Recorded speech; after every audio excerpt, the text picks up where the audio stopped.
Crystalized was the last season of Ninjago we used to know. Of course we have Dragons Rising now, but it's a whole new show. As it was the end of the series, everyone expected it to be the best thing we would ever see and just blew our minds. And many people were happy when the first part dropped. However, after part 2, most of Ninjago fans were so disappointed about the season for many reasons. Are they actually right? Is Crystalized the worst Ninjago season? I don't think so. In my opinion, it's a really good season and I'm gonna tell you why. Since part 1 of Crystalized doesn't have so much negative reviews, I'm gonna focus on part 2, which again got so much hate from the fans. Ninjago started in 2011, so it lasted for more than 12 years. The show has many seasons, and in each of them we meet some new unique characters.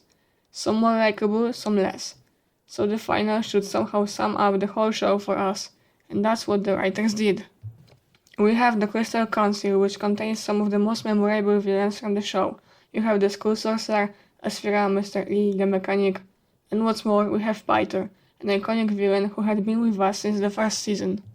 The person who gathered all these villains is obviously Harumi, the character who, I think, got the most hate. People are mad at her redemption and her relationship with Lloyd.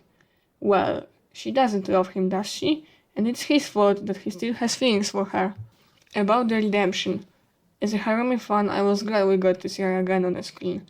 I agree that her working for the Crystal King wasn't a smart move.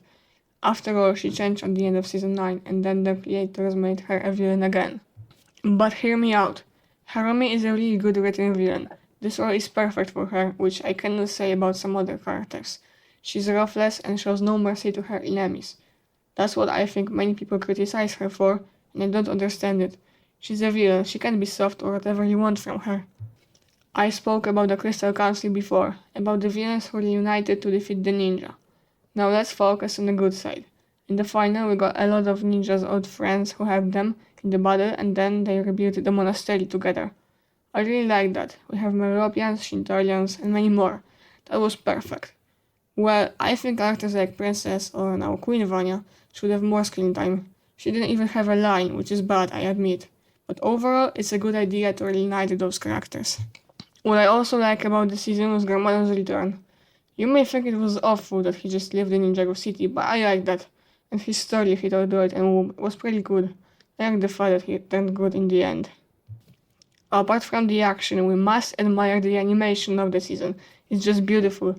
All these purple crystals really made a good atmosphere. Especially the few last episodes were perfectly animated. Wu and Overlord's battle of the final episode. I think it's the best animation we've ever got. Of course there are some bad things about the season. I agree with people who said it ruined some characters. That's absolutely true, and the first character that comes to my mind is Lloyd. For two reasons. His love for Harumi and his only side. The Green Ninja keeps making excuses for Harumi's bad behavior while being mad at Garmadon, which doesn't make any sense. In Crystalized, Lloyd was just a simp. About the Oni side, it could have been done way better.